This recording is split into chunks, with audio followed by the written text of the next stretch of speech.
We'll see you soon. Love you. Greetings from Camp Pennsylvania, Kuwait. Love you. Bye. Bye, honey. Bye, kids. Be good. I'll be home as soon as I can. On March 19th, the day of the invasion, my son was there. I didn't know where he was until I saw his picture in the Providence Journal standing on the berm on the Kuwaiti-Iraqi border. The picture of me on the berm, without a doubt, the proudest moment of my life.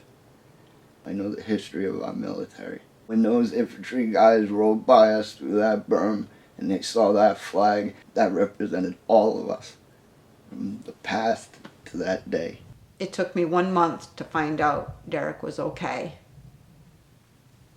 And I was never so proud when I saw him standing on that berm, but yet so scared to death.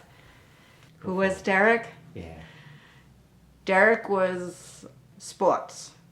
Played baseball, played hockey, played football, did karate, was in the Cub Scouts. He was a class clown. I was a fun guy. I was the go-to guy for funny. I was the guy that could bring people together. I was the leader.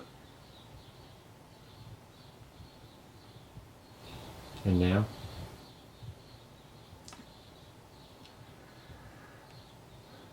I'm a veteran. When he came home, you saw the 100-yard glare. I was scared. I knew right there and then we were in trouble. Technically, I'm still me. But now I'm just a pissed off hermit with the shakes. He's a soldier. He's always been a soldier at heart. Sergeant Smith was killed April 4th at the airport. And then Sergeant Hollinshead and Maya were killed on the 7th as we pushed north. My platoon sergeant, Sergeant First Class Paul Ray Smith, was awarded the first Medal of Honor out of Iraq for the fighting that we did at what was then Saddam International Airport on the 4th of April 2003. I was invited by the Smith family to attend the White House ceremony where his son accepted the Medal of Honor on his father's behalf. I was his wife's escort. The airport, it was huge. It was a big fight, numbers-wise and equipment-wise. But what happened with Sergeant Holland said, for me on a personal level, that's the biggest fight of them all. And I'm kind of still fight that I'm fighting today. I dream about Sergeant Holland said that day. He was now platoon sergeant. After Sergeant Smith was killed, they called up one of our aces, which is a bulldozer type vehicle, to start smashing holes in walls that were around the neighborhood. We were in a very densely urban area now. And Sergeant Hollinshead went to guide the bulldozer up. I'm looking, there was a 4-story building on the other side of the wall there. Very close to us and him. It kind of overlooked where he was. And I was watching the windows, didn't see anything. There was not even a hint that there was anybody over there. And he walked towards the middle of the opening and stood there in the open and looked. And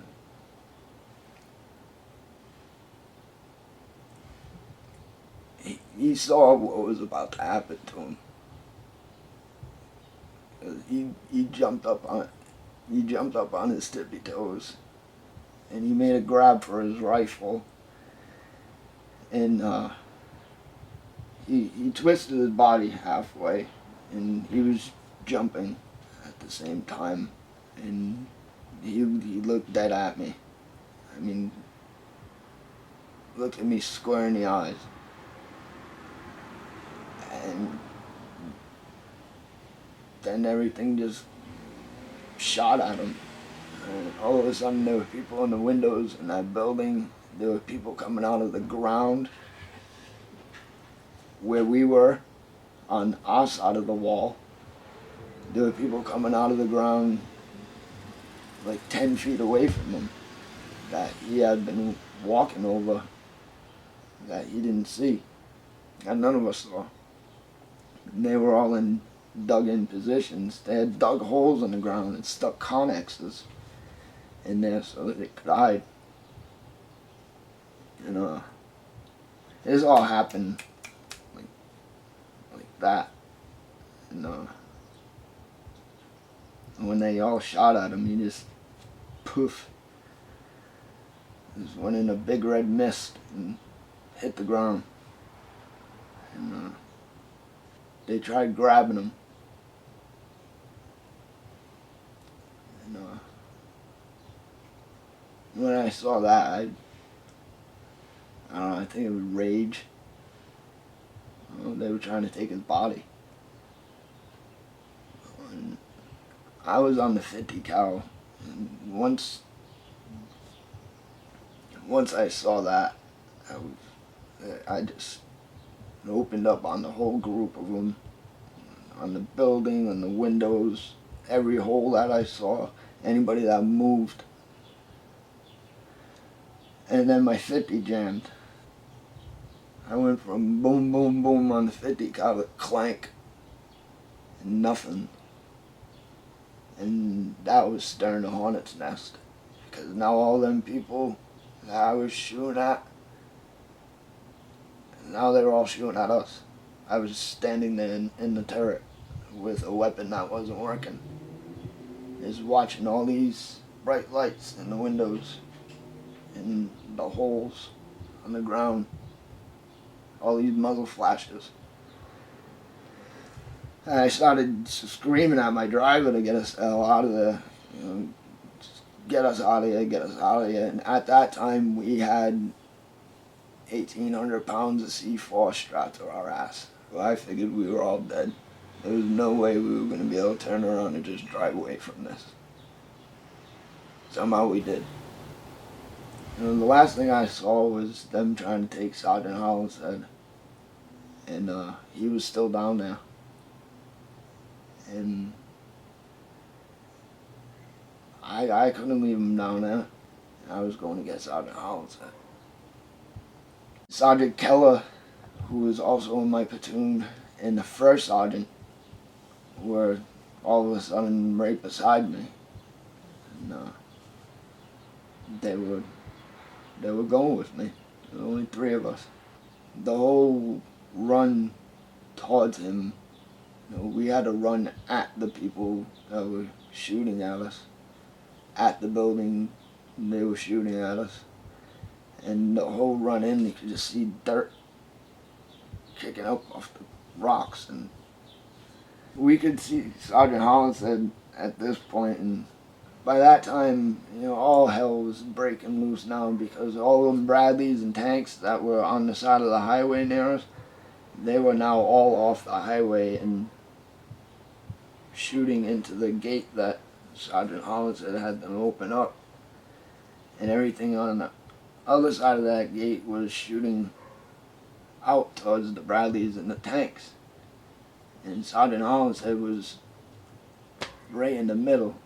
I mean, to the point where the Bradley was trying to shoot guys in holes, and I was watching rounds zing right by Sergeant Hollinshead's body. And I was petrified. I knew he was already dead, but I didn't want to see one of our own Bradleys just totally rip him apart. Somebody had to go get him.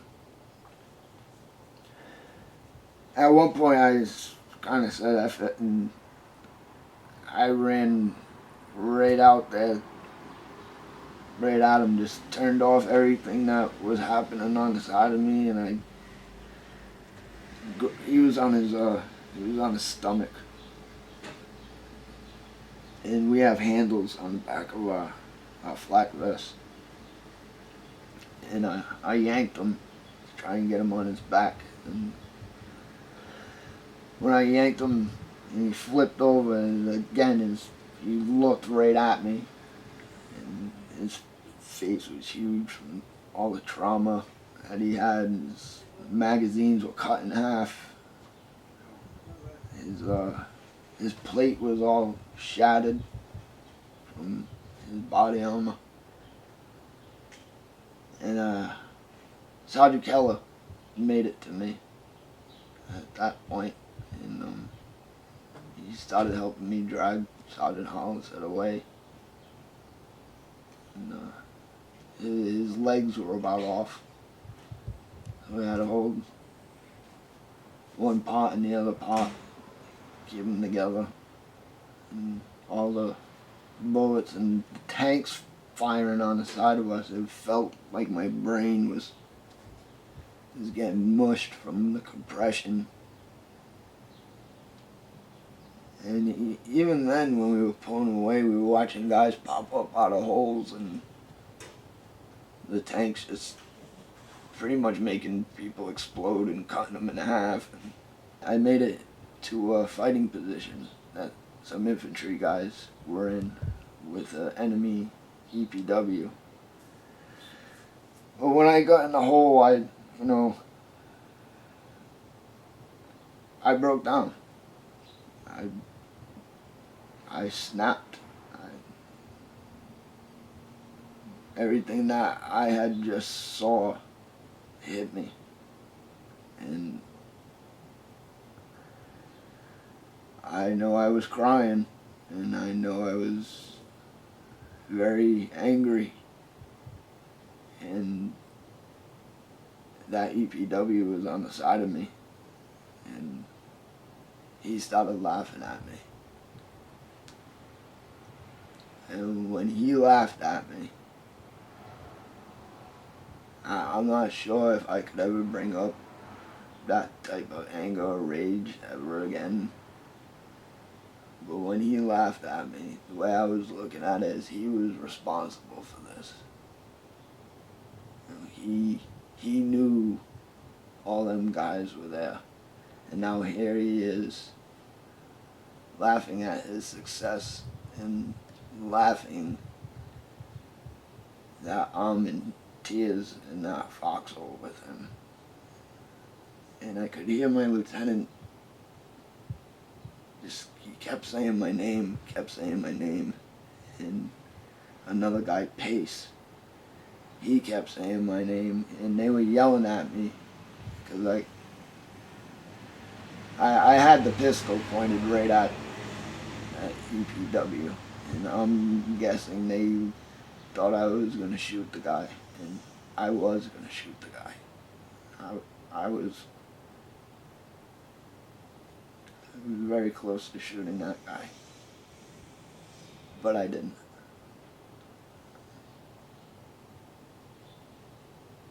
That's the demons that I fight at night, is that one. He's home. And that's all I can ask for. As far as the symptoms go, it's embarrassing for me. He tries. Going into a mall, he has a hard time. But he tries. He goes. Grocery shopping's difficult. But he goes. I spent the past 5 years in this little area. My voice gets very hard to understand me at times. And I shake a lot. And naturally people ask about that stuff. And then when I mentioned Iraq, Leo, hello, sweetheart. Hi. Oh my gosh, she's beautiful. I think he works really hard. He comes here, he goes and sees his psychiatrist, and he takes medications. He makes sure that he's actively involved with his grandparents' lives and his mom's. That's his world. I want what's best for Derek.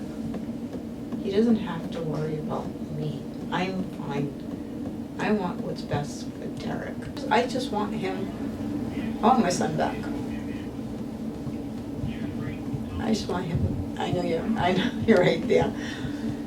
But you understand what I mean.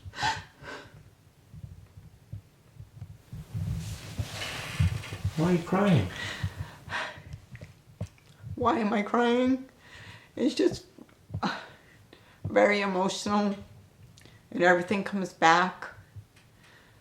And it's hard to see your son hurting, because you don't want to see them hurting. And yeah, you can fix a broken arm or a broken leg, or if they're sick, you can make them better. My family and I feel helpless. You feel helpless as a parent. You can't fix them. I'm an only child. You know, and she had her only son go off the war to begin with, and had to deal with that. And, you know, I actually sat her down in a restaurant before I left for Iraq. And it explained to her what my life insurance plan was and where I wanted to be buried if I was killed.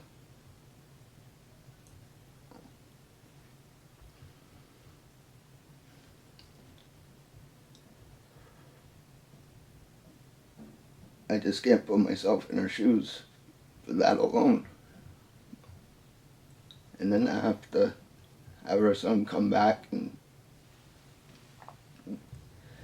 see me going through this stuff, and she was always pushing me to get help, telling me I needed help, and I was just a typical a-hole drunk again. You know? I was mean to her.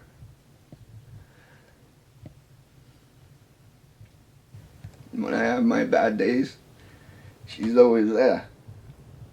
She's one of the only ones I really talk to, so if I'm having my bouts of anger, she gets it. And she don't deserve that. And I hate that it happens that way. My family loves me a great deal, and some guys don't have that at all. I gotta go. She's a strong, strong woman to deal with this stuff. Bye, Cleo. Bye, Jamie. Bye, Cleo. Bye. I tell her I love her every night. I talk to her every day. You know, call me a mama's boy, I really don't care.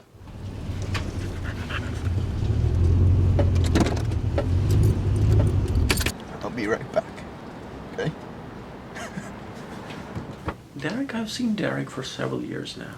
When I talk to him, it seems that he came back from combat yesterday. He has been back for almost 8 years now. He was part of initial invasion to Iraq. That was one of the most violent period in the war. It's a time of chaos, time of violence, and that sense that stays with you, unfortunately. A lot of the stuff that should have stayed out there came back, and the stuff that should have came back stayed out there. What stayed there that you miss? Me. I can tell you where exactly to find me though out there. Right where Sergeant was killed.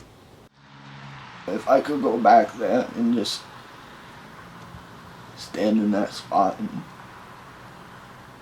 walk myself through it, for whatever reason, I think that would help me. You want some resolution, you want some answers, and there are no answers. Good. Oh yeah, I went and looked at homes. Oh, you did? Yes. He did. That's fantastic. He's coming out of a bad period, I think. Some of that was unfortunately was started with all the series of interviews because he was willing to open up and he knew that he's going to get symptomatic. But at the same time, I think he thought that it's worth doing for other people to know what veterans go through. It took a toll on him as well. Why are you doing this? I think it has a lot to do with what happened in the VA parking lot. A Vietnam veteran, Mr. Petrucci, he shot himself when I was in the parking lot. He was about 10 feet away from me. And I ran up to him. I checked his pulse and I held his hand. And for somebody to do that, for somebody to do that, they had to feel very alone and feel like nobody was listening and they had no voice themselves. So if I can be part of his voice, then this is what I need to do. All he had to do was turn around and say, I need help. I would have helped him. The other two men that were there would have helped him. Because things have changed. Things have changed a great deal. People care about our veterans now, and they need to know that.